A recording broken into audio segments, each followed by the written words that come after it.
Now, while hundreds of thousands of Egyptians take to the streets of Cairo to protest President Mohamed Morsi's unmitigated power grab, President Obama and the White House are cowardly, refusing to condemn these dictator-like actions. Now, listen to this exchange between Press Secretary Jay Carney and NBC's Chuck Todd at the daily briefing yesterday. You're not condemning it. To parse this, you're not condemning what he's doing. I certainly don't have any. I don't have any new language to give to you today on how our view on it is. But I would. Us wrote or said the White House is criticizing President Morsi. Would you say that was an incorrect statement? I would say that we are concerned about it and have raised those concerns.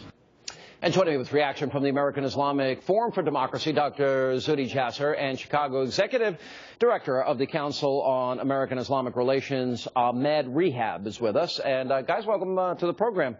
Thanks, Sean. Ahmed, do you view this as a power grab? Is this the democracy that everybody was talking about, the Muslim Brotherhood that rushed to Hamas's side after the rockets were being fired into Israel? Well, in the case of Hamas and Israel, actually the Muslim Brotherhood-led Egyptian government was the reason why a truce was reached. So I don't know why. But the Prime Minister went to Hamas in solidarity with them and stood there. In terms of let me correct the record. Egypt. They went there in solidarity with Hamas. The Egyptian people are capable of fighting for their own democracy. We took to the streets to bring about a revolution that overthrew a dictator. We're not going to let another one come in its place. All right, so this is a guy that's referred to the Israelis as animals. He stood by his people, called for the destruction of Israel. And this is a 9/11 truther, the guy you're looking at on the screen right there, President Morsi. I don't know where you get your facts, Sean. I don't know if this is just pull out anything out of your mind and throw it out there. This is the game we're playing. He's a man who brought a truce to Israel. He brought safety and security to the region. He will be the reason why the peace process is being born again. You call this safety and security? The Muslim Brotherhood a terrorist organization that supports Hamas? I'm calling the truce security. Dr. Jasser, I stand in opposition. Dr. Jasser. So it's the Hamas, which has in its charter that calls for the destruction of Israel, and Morsi supports them, and the Brotherhood is a terrorist organization. That's democracy?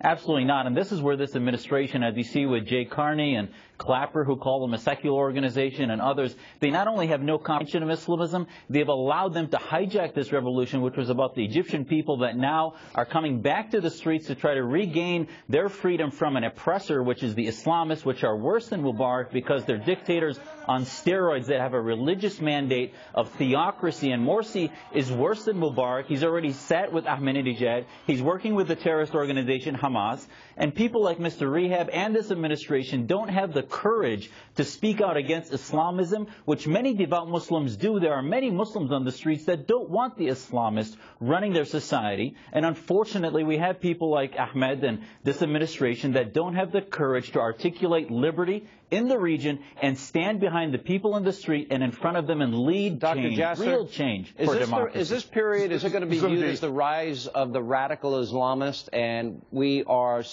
and under Obama and Hillary Clinton, they are getting empowered by the United States?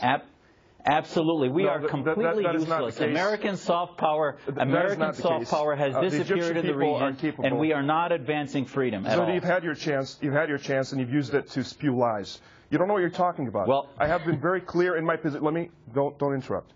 I've been very clear in my opposition to the Muslim Brotherhood and to President Morsi. I was, in fact, in Egypt to vote as an Egyptian, and I voted against both Morsi and the remnants of the Mubarak regime, who was his opponent, Shafiq. Tell me where this administration, by the way, you're not that relevant other than your role in the Muslim Brotherhood. However, this administration is relevant in our national security. Our national security is relevant in the Egyptian context, and more than you could ever dream of being. Hang on a second. Ahmed, are you a member of the Muslim Brotherhood?